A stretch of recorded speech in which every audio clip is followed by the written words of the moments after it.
United. Hello, and thanks for listening to TKF United, Stadium Talk That Rocks. This is the second installment of this series, and today we're going to focus on San Diego State West. This whole series is supposed to be a look at the debate between SoccerCity SD and the San Diego State West initiatives. And last time we went to the SoccerCity launch party, which was a blast, and I got to meet a bunch of really cool people. But this week we got to talk to James Cruz. James is a staunch SDSU West supporter. He's a graduate of San Diego State University, and he actually lives in Yuma right now, but he also owns a home here in San Diego. He's very knowledgeable and very passionate about this issue. You might know him from Twitter. His Twitter handle is K5James. He gets into it with people, and this was a really cool conversation because while him and I and Dallas and a few other people have, sparred with him on Twitter on a few things, just talking to him, with me and Travis, I thought it elevated the conversation a lot. It felt like three people that were just talking about issues that really mattered. So I hope you enjoy this conversation. The sound, if you noticed on our last Kept Faith episode with Dustin, there's like an echo to it. We recorded this right after that, so there is an echo to it. We'll try to fix that issue moving forward, but he called in from Yuma, and I think it went well. Like, we talked about a lot of things that were important to the conversation. So this is James Cruz, and check it out all summer. We're going to be doing more stuff like this. There's going to be some more SoccerCity events coming up, mainly around the World Cup, so we might do some more stuff with that. But we want to keep talking to San Diego State West supporters and check out other sides of the issue, like environmentalists. Dallas is trying to get some politicians on to talk about it from their perspective, and yeah, we want to get all sides. So if you have any suggestions, email us at thekeptfaith@gmail.com or tweet at us, #TKFUnited. But this is our conversation with James Cruz at K5James on Twitter. Enjoy. If you know, you know. Yeah. If you know, you know.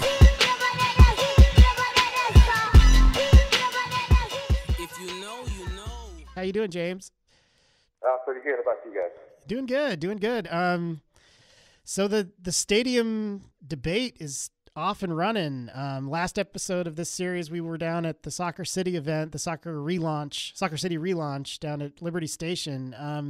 I just wanted to talk to an SDSU supporter like yourself about, that the other side of the discussion. I mean, it doesn't seem like you guys are out in front quite as yet so far, but what do you feel about like the movement, the San Diego State West movement? Yeah, I appreciate it. Like you said, we don't really have a lot of outlets to get our voices out there because we don't have the World Cup going on for football right now, so right. We're not throwing parties or things of that nature. As we get closer to football season, I imagine we'll have some stuff going on, tailgates and things of that nature. But basically, the thing I wanted to get out is it seems like everybody kind of has this picture painted of San Diego State West supporters. But, they're old developers, old guys that just want to kind of put a monkey wrench into the SoccerCity train. And that's really not the case. I know I used to be a season ticket holder for the Padres, the Chargers, and the Aztecs. And then I kind of got disillusioned with the Padres and put more money towards San Diego State, dropped those season tickets. And then with all the Spanos nonsense in about 2015 or so, I completely dropped my Chargers tickets as well. And I just kind of jumped fully in feet first into supporting San Diego State.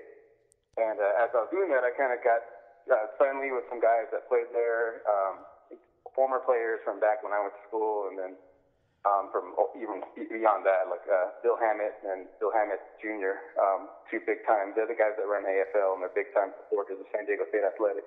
Right. And basically, as I got close to them, I met some other guys who were big donors, and they would kind of feed me information, kind of somewhat inside stuff. It made me, oh, cool, I get a kind of closer look inside the program. And one of the things was, like in late 2016, they started talking about the renderings that the football program was showing, like recruits and talking about and showing to the big donors, saying, there's this football stadium plan coming down the pipeline. Keep an eye out for it. It's being worked on behind the scenes. Because at that point, the Chargers had basically said that even if they stay here, they're not staying in Mission Valley for sure. They want to be downtown a bit. So San Diego State, as far as I know and what I was told, started making plans for Mission Valley. That, from what I understand, their initial plan was to wait for an RFP and then submit the RFP. But in the meantime, they were working with some group on a stadium thing. I never got to see any of the renderings or anything like that, so I don't know for sure if it's the same ones that SoccerCity put out. But I was stoked, and they started talking about this, like, as details of the deal started leaking out in the media, talking about, they were going to split the stadium cost. SoccerCity was going to turn over the stadium to San Diego State in 5 years.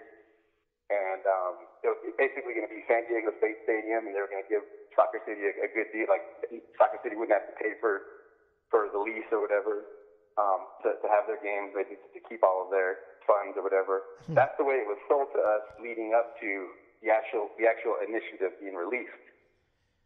So I was like a big supporter. A lot of Aztec fans were like, they were talking about the 33,000 seat stadium. A lot of Aztec fans felt that was too small.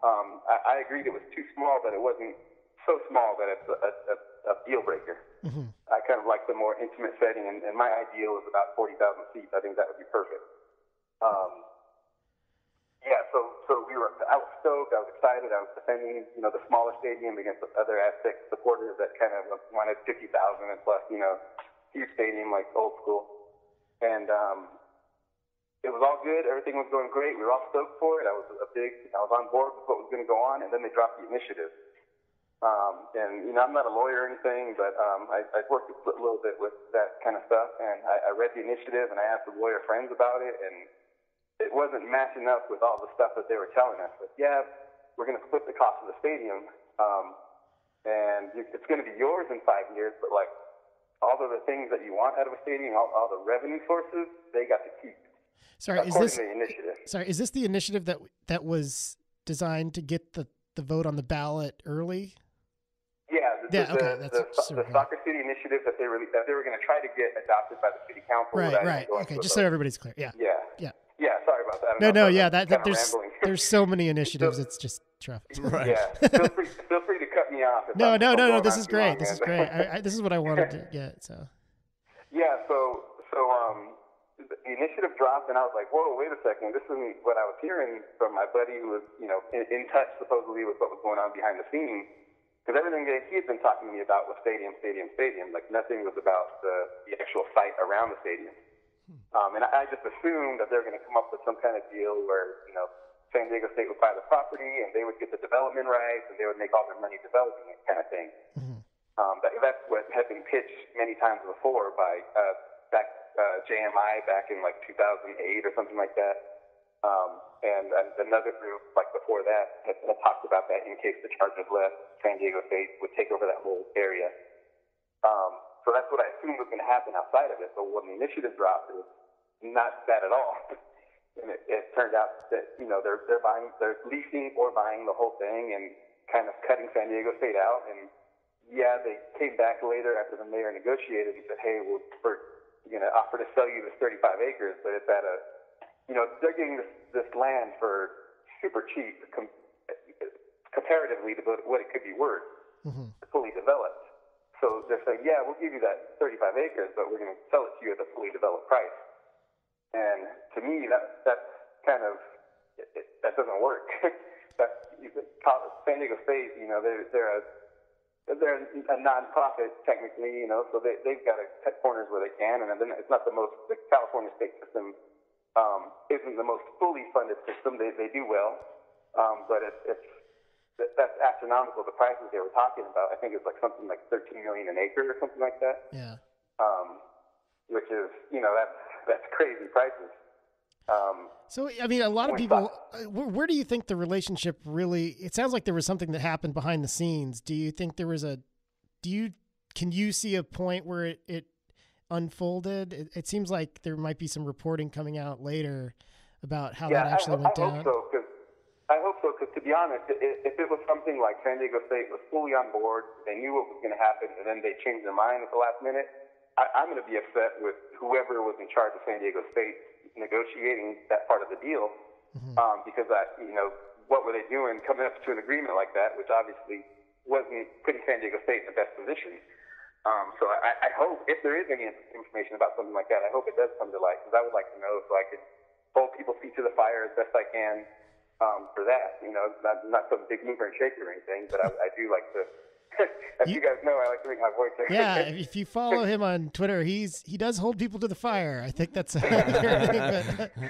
accurate statement. Yeah, but I mean, so if you look at the two plans now, besides the ins and outs of them, it does seem like there's this dichotomy between two different types of sports fans. I'm sure you're more into college football and football in general, I would say, probably. Is that fair? Yeah, I'm more into football. I've got like a peripheral knowledge of soccer. All my friends are huge Mexican national fans.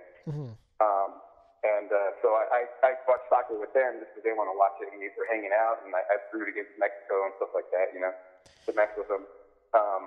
But yeah, I'm not a huge soccer guy. I'll occasionally watch it, and I have no problem with it. Like, I was excited about MLS coming here. That sounded like a good thing, but not at the cost of kind of hurting San Diego State. Yeah.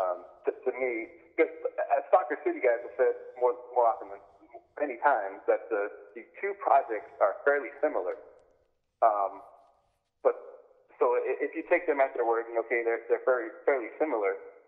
Who do you think should profit more from public land? Do you think public land should help out another public entity, or should it help out these private investors? If both things are equal, let's take everybody at face value, and both things are equal.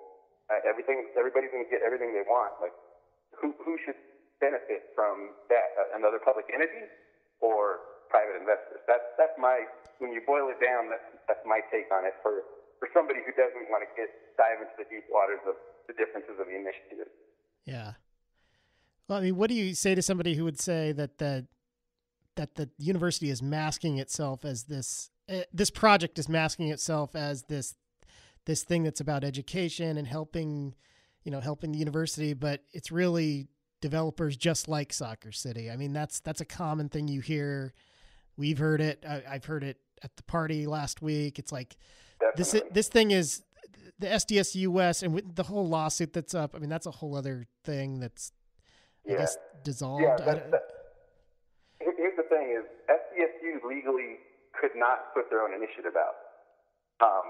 So they were in a bind. They were kind of screwed, really. Right. So you called it the friend. It's usually called the Friends of San Diego State West. That's what we're talking about, right? Yeah. Okay, I'm talking about San Diego State, the school. Right. Yeah, they were legally not allowed to put out an initiative to kind of combat. So once the negotiations broke down, if they was whatever the extent the negotiations were with SoccerCity, once they broke down, SDSU was kind of screwed because they can't fight back really. These people that saying friends of SDSU West are friends of SDSU. SDSU West is a bunch of developers. There are developers there, yes. But I've posted it several times. If you look at the donor list for Friends of SDSU, like 9 out of 10 of the top guys that have donated like over $500,000 each or $1 million plus each, they're all San Diego State alums. They've given massive amounts of money to San Diego State before. It's not like these are just some developers that don't care about San Diego State that are just, we're going to do this just to support SoccerCity. These are guys that legitimately care about the university. Yes, are there people that are probably in that Friends of SDSU group that are strictly developers and they're just doing it to try to like monkey wrench in SoccerCity? I'd imagine so. I mean, there's bad apples in every group. You can't be 100. Nobody is 100% philanthropic, So I was curious. I just don't like this painting of the entire group as there's these podgy developers that are trying to put a stop to things. I'm curious, and I don't know, why can't SDSU put a proposal together? legal? Like, is it a law? Is it like a state or federal law? Yeah, it's federal law. As a nonprofit entity, as a 501(c)(3) entity, they are not allowed to take like a political position. Oh, right. So it's like a state organization. Well, what's interesting to me, and maybe this is a bigger picture we don't need to get into, but how land use becomes political. I don't know. It seems like what's logical, but maybe not. Yeah, no kidding. Well, to be honest, this initiative, this entire initiative, and this approach that SoccerCity is using to get this land, it's only been done like once before, I believe. It's a fairly recent California Supreme Court decision. I think it's like 2014, August of 2014, that allowed citizens' initiatives to determine what happens with land going around SECA and the California environmental law. So yeah, it's a fairly new practice. So this is kind of something that's not done very often. Like I know for sure of only one, the actual Supreme Court case that made it legal for citizens' initiatives to determine what happens with land and to go around SECA. But couldn't it feels like San Diego State could just go to the city with a proposal saying we are a nonprofit, educational organization, and we have a proposal on what the city could do with this land without making it. Would that be considered political? They can do that if the city is allowed, but they can't do it right now because that land is subject to citizens' initiative. Got it. It's such a valuable piece of land. I mean, it's right. They have to vote on it, so that makes it. Then that makes it. That seems so unfair to nonprofit organizations that are interested in land use. It's unfair if somebody's doing the citizens' initiative thing, but if it went to an RFP, then nonprofits are actually favored.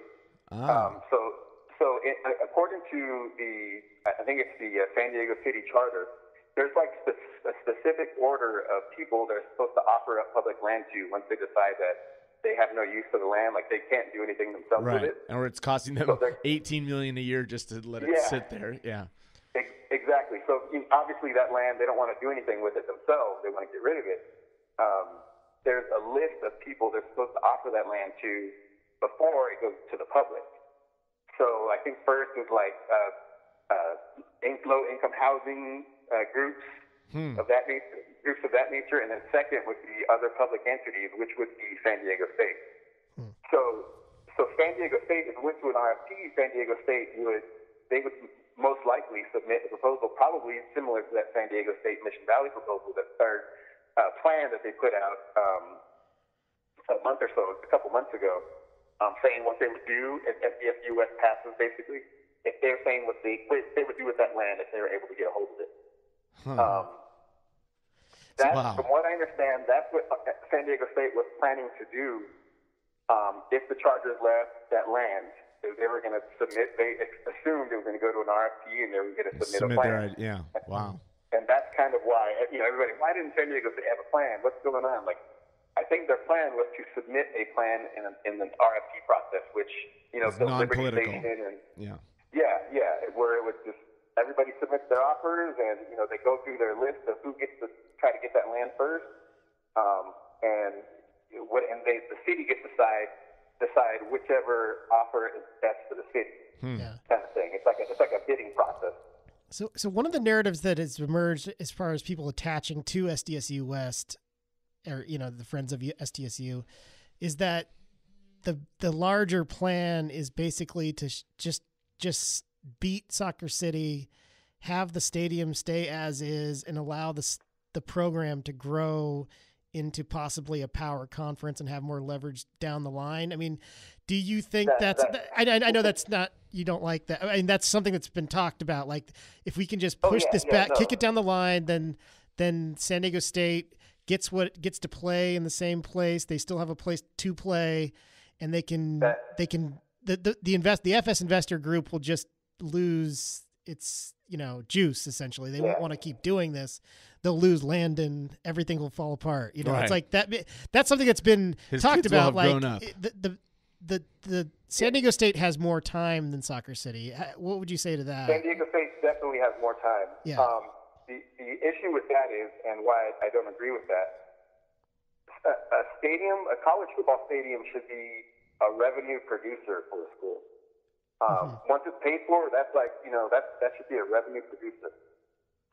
Boise State, I think, last I heard, they make like $1.5 or $2 million every home game from their stadium, and that's why they have that nice brand new athletic facility and stuff like that. And Boise State averages less fans than San Diego State does. Right. But what it is, it's a smaller stadium. They can charge more for tickets. They control all the revenue for everything in the stadium. So a stadium should be a revenue producer. And right now, for San Diego State at Qualcomm, at best, it's revenue neutral. And they may make a few $100,000 in a good year, basically. Yeah. Yeah, but they don't get like concessions and all that stuff. Well, if they're just they don't get having a good year, they can't sell boxes. Right. They don't get money from alcohol sales, which is concessions, so that's a big deal. And they can't charge PSLs and stuff like that. So to me, San Diego State does not want that stadium sitting there. Like, they would rather get rid of it too, so they can build a smaller stadium, because Colorado State just got almost $40 million for naming rights for their stadium. I mean, in Fort Collins, Colorado, you don't think San Diego State could get something near that or more than that for naming rights for a San Diego State stadium in San Diego? And that's just one revenue stream that SoccerCity's initiative cut San Diego State out of. So for those that are saying San Diego State is happy playing at Qualcomm, no, they're not. I mean, they've had issues playing at Qualcomm forever, and that's kind of what got me into it more and got me to drop my Chargers season tickets, as I saw the way they were treating San Diego State. San Diego State wanted to put I don't know if you guys remember this, but San Diego State wanted to put a brand new video board at Qualcomm. Oh, yeah. And they approached the Chargers, approached the city, and said, hey, let's go have on a video board to at least somewhat improve the game day experience here. And the Chargers said no, and then of course the city said no, because they're going to do what the Chargers want to say. Right. So the Chargers have always treated everybody. That's why the Padres left in the early 2000s. Everybody got tired of being a tenant, basically, to Dean Spanos. So yeah, I don't want that situation again. And this is a better situation because Dean Spanos isn't involved, but it's still not a good situation for San Diego State football to be playing at Qualcomm. So I think I think if they both fail, I think they'll be able to come to an agreement pretty quickly for building a stadium there, and then they'll figure out the rest, over time. And I'm sure there's going to be lawsuits. No matter there's going to be lawsuits. There's just going to be wins. There's going to be lawsuits. If SDSUWEST wins, there's going to be lawsuits. If they both lose, I'm sure there's going to be lawsuits. Right. So for this summer, I mean, we talked about this a little bit. I think maybe it was before we started, but like this summer, like SoccerCity is going to have the World Cup. They have events all month, basically over the next 2 months. Not that you're in charge of this or anything, but like, do you think the pitch from San Diego State University or the Friends of San Diego State will be centered more around like the beginning of the season? And will that involve an element of saying like, we could join a power conference? Is that something that is going to be marketed, or I don't know. I don't know about that, because look, joining a power conference, there's so many external variables that you can't say, if we do this, we will be a power conference school. Well, people have found like the equivalency of like SoccerCity saying we can get an MLS team, even though they haven't guaranteed that.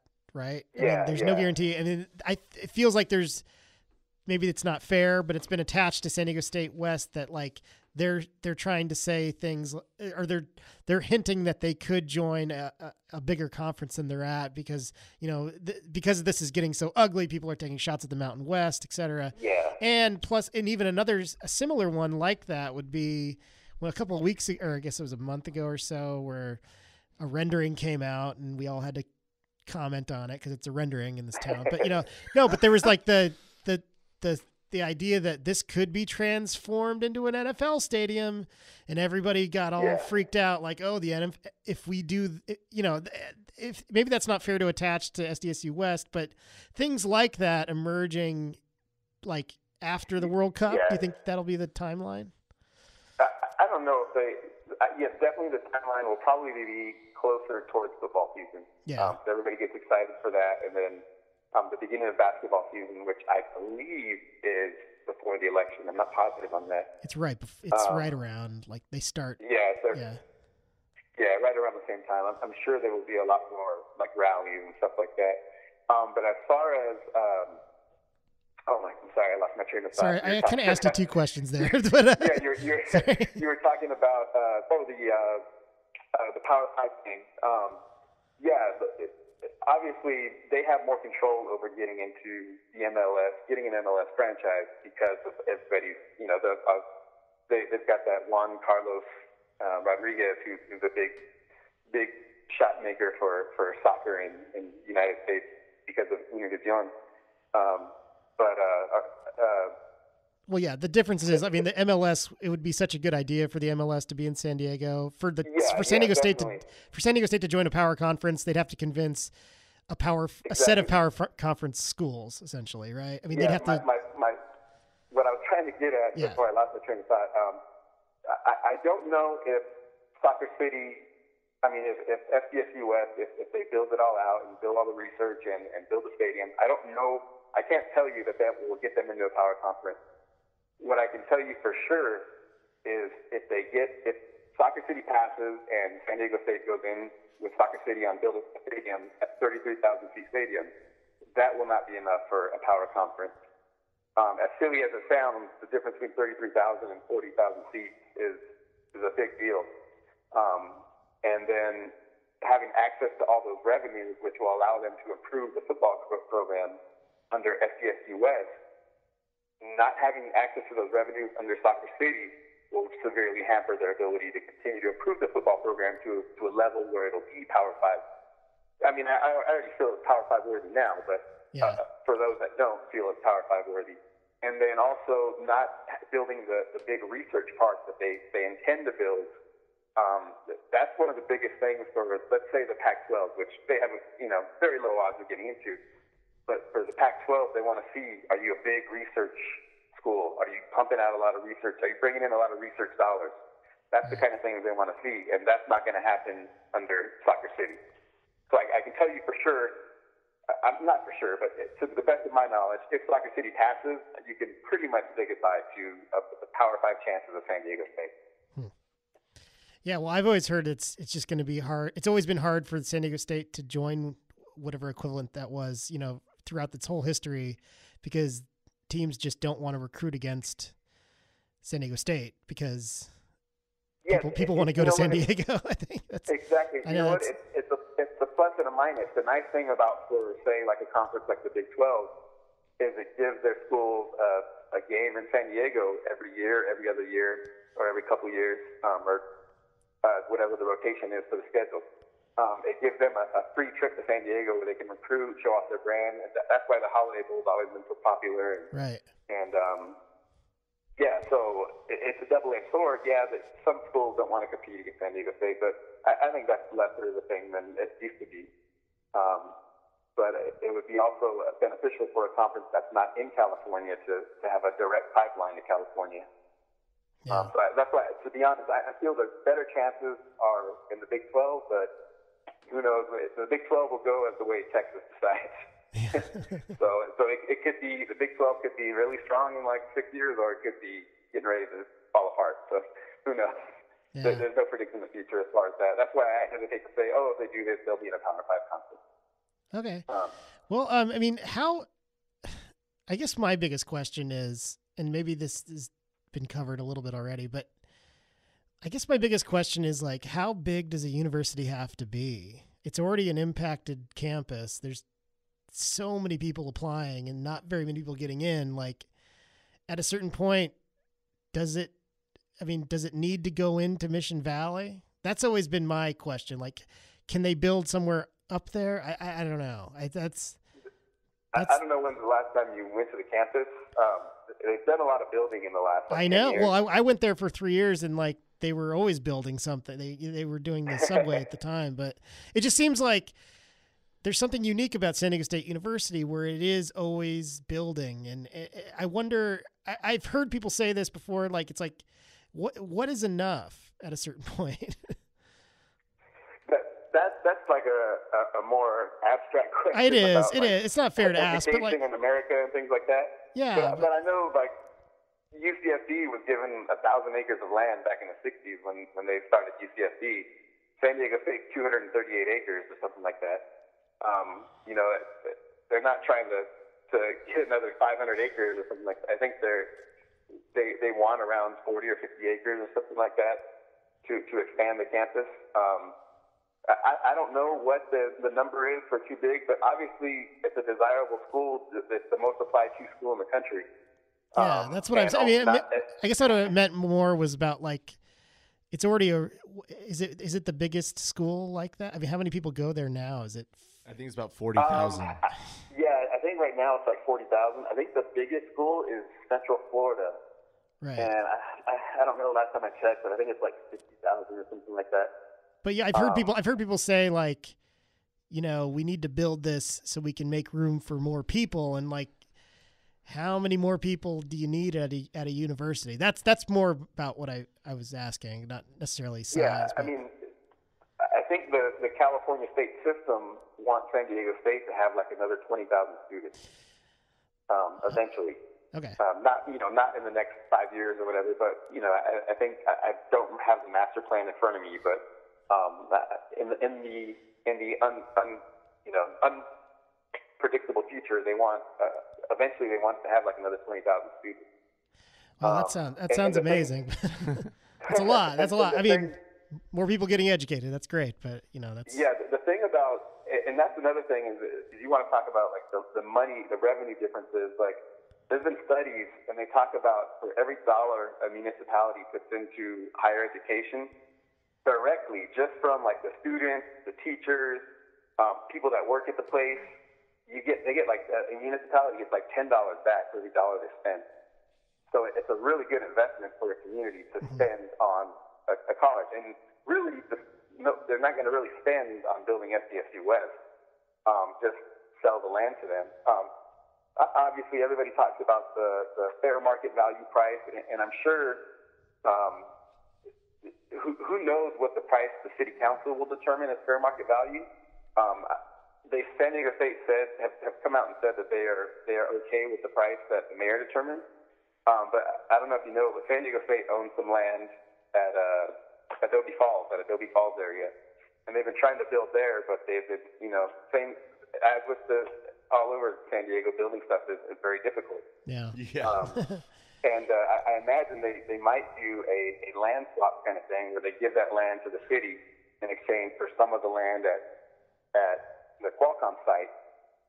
So that's why I think they're hesitant to say, yeah, we will pay that exact price for all that land, because there's all kinds of variables. And plus, as they've said, they can't negotiate with the city because San Diego State West is just saying, sell this land to San Diego State. The initiative says, sell this property to San Diego State or, San Diego State's fundraising arm. And it's up to San Diego State to negotiate that price with the city council. Mm-hmm. So it's kind of hard for San Diego State West to come out and say, yeah, we're going to pay this and this and this. They're not San Diego State. How can they speak for San Diego State? Right. Well, we could keep going, but we gotta get out of here. Well, thanks for coming on, James. Yeah, thank you so much. We want to keep this discussion going, and I'm glad we got somebody from the other side. We're going to be going to some SoccerCity events just because it's their time, I guess. But yeah. But we really do with this series. We want to like talk to all sides, even talk to people that don't want anything built there for sports. So we're going to get all sides of it. There are those people. So. The sides on Lake San Diego where we have a big ski resort right there. Yeah. Cool. Well, thanks for coming on, man. And we'll check in with you later this summer, hopefully. So. Okay, I appreciate it. Thank you for giving me the outlet at the time. Yeah, man. you got to start a podcast. You got to get what are you guys doing? No, just kidding. Yeah. What am I going to do out here in Yuma? I know. Yes. Well, stay cool out there, man. We'll see you on Twitter. So. Okay, man. I'll try not to hold your guys' feet to the fire so hard now. That's good. All right, man. All right, guys, see ya. you. Bye.